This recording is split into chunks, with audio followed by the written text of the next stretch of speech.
Welcome to Reread, where I'm working with different camera angles because I put my bookshelves in a hallway. There's not much maneuverability here.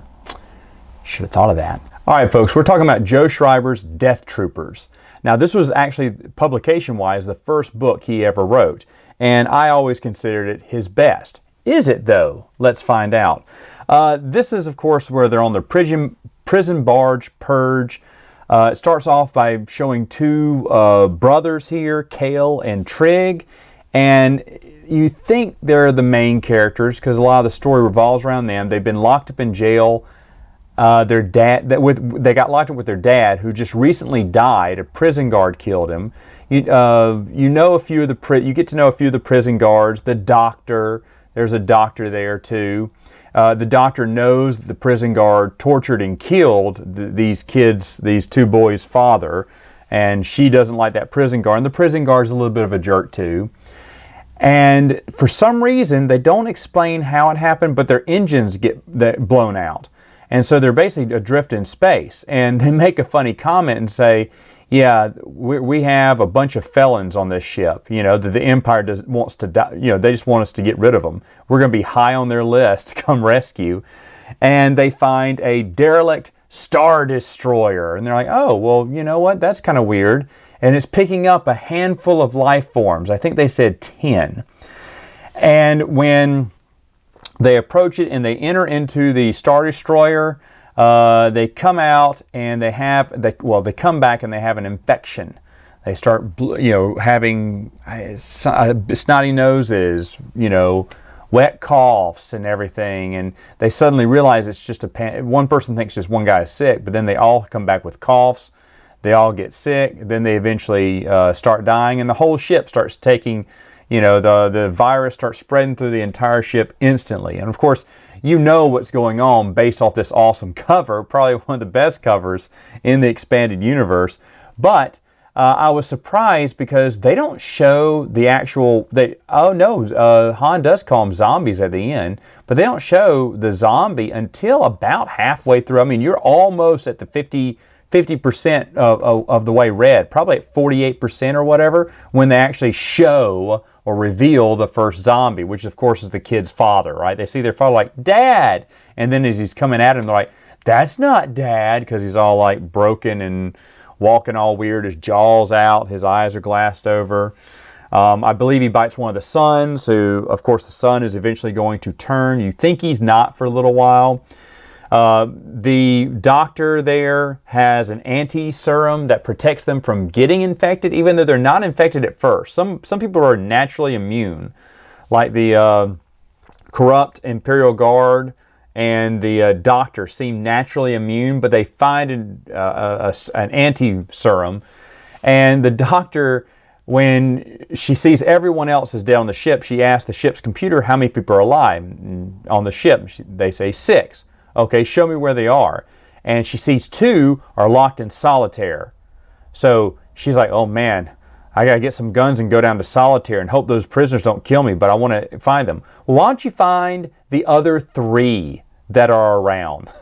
I mean, who would help you go down to solitaire? I never thought about this when I first read it, but I was reading that, I was like, why does she think she has to go to solitaire first? Like, okay, computer, there's 2 of them. Show me where the other ones are before I go down to solitaire for someone who is definitely a criminal. And of course, I thought a funny thing they said is, which you'd never see in a book today, the B1 droid, which is called Wreck, I think, because it's just a total wreck. Oh no, waste, because the doctor thinks the robot is a waste of time and a waste of space. She calls her, it's a B1 droid, she calls him Waste. And Waste goes, Doctor, I've just discovered something. Masks are useless against this virus, so wearing her protective suit probably will not matter. They'd never put that in a book now, right? B1 would be saying, masks are essential. You are killing me by not wearing your mask. Well, you're a computer. You're a robot. How can you get the virus? Let me ask the CDC. So when the doctor gets down to solitary confinement, of course, this is the big reveal, and this is almost at the halfway point.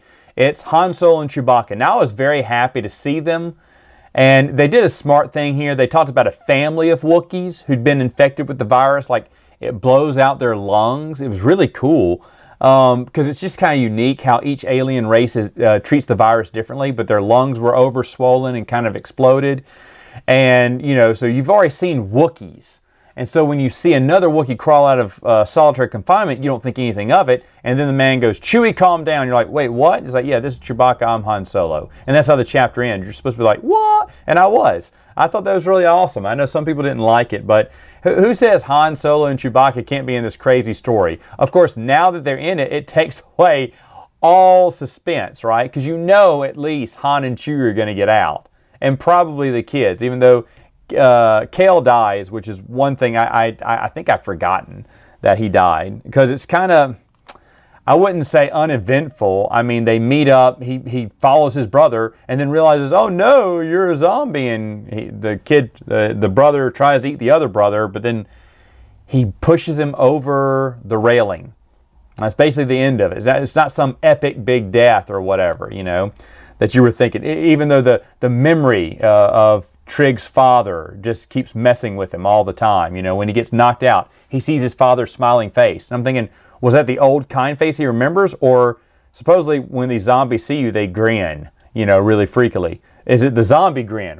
Which father? The creepy dad or the good home-loving dad who's grinning at you while you're being knocked out? That'd be kind of important to tell us, because it's either a freaky nightmare or a great dream. Now, my absolute favorite scene in this, which I don't know why I'd forgotten about it, was when Han and Chewie accompany the doctor back up to her medical ward. She realizes all the bodies have gone missing. She's like, surely, you know, Waste didn't pick up all the dead bodies while I was gone. What's going on? Where are the dead bodies?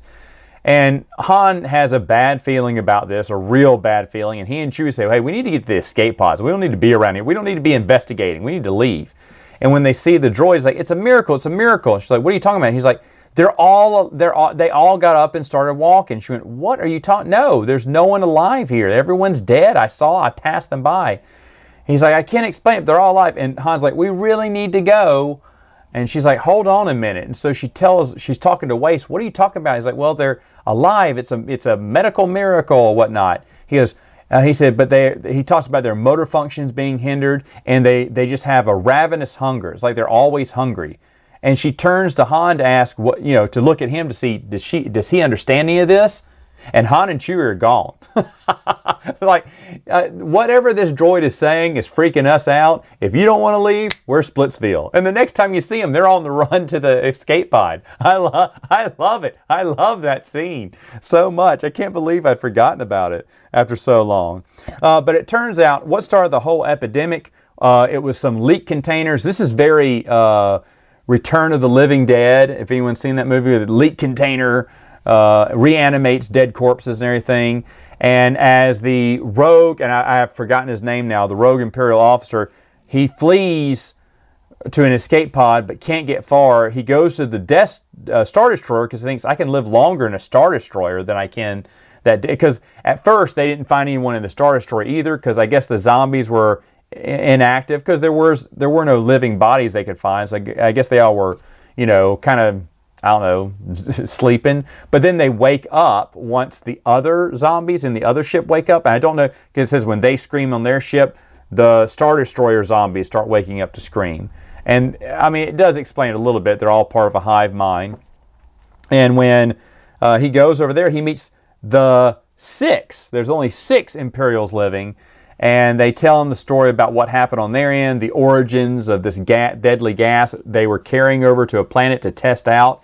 It's, you know, a viral weapon that they were going to use or test out against rebels or whatever. And of course, someone nicked one of the containers, and then they thought they contained the leak, but the virus got out anyway. And so they're trapped behind some blast doors. But the zombies get smarter as life goes on. They said they just keep getting smarter. And he goes, well, you said there are 10 of you. He said, yeah, but I only count 6. Yes, because we've been here for 10 weeks. We've been eating you. They've been eating each other. And so they're about to eat him because they kind of turned into cannibals. I was like, oh, that's awesome. But then I thought back at the very beginning, it says they scanned it and saw 10 life forms. And I was thinking, wait, they started with 10, but now they have 6. Did they just eat 4 people all at once and say, oh, look, we're saved. Here's some other goobers here, so let's eat 4 people? Or were the other 6 so hungry they sit around and go, you know what I could eat? Like a human, maybe a half human. Yeah, can anyone eat? Hey, it's like ordering pizzas. How many human can you eat? I'd probably just eat a half. You want to eat a half? Okay. Get 3 because there's 6 of us. We can each have a half. Well, you know, get a 4th one anyway. Who talks like that? I mean, Jeffrey Dahmer, but I don't. Who would eat 4 humans in under an hour or a day or whatever? Because like I said, they scanned 10 life forms, and all of a sudden there are only 6. And he says there were 10 of us, but we've had to survive these long 10 weeks. Okay, but I just now realized that was maybe a contradiction in the whole book. Huh. Besides all that, the book is still fun. Han and Chewie running through zombies, escaping, getting out, breaking out with enough cash left over to track down wherever the Millennium Falcon got held up or, you know, put in an Imperial dock or sold out in the market. They're going to go hunt down the Millennium Falcon and get it back. And Trig and the doctor go to see some soldier who is on their medical frigate that the doctor came across a dead body that had a note to his wife, so she kept it for some reason and wanted to deliver it to him. That's a nice ending. But after reading Death Troopers, it is not my favorite Joe Schrieber. It actually happens to be Darth Maul Lockdown. I think Darth Maul Lockdown was excellent. And I thought, wow, this is like second only to Death Troopers. And this doesn't mean Death Troopers, you know, is awful. It's not. I really enjoyed Death Troopers. Now, if you're not into zombie, he was told to write a Zombies in Star Wars Universe book. So he gave, Del Rey what they asked for. And for that, I can't fault him for that, because I thought it was good for being a Star Wars horror novel, which is what I wanted to read. But was it Joe Schreiber's best? No, not anymore. Now that I've been rereading all of his work, Lockdown is definitely the best. But Death Troopers, a lot of fun. So happy they got to reprint it so that a lot more people can look at it and go, how did they eat 4 people in one day? All right, folks. I'll let you ponder on that and see you next time.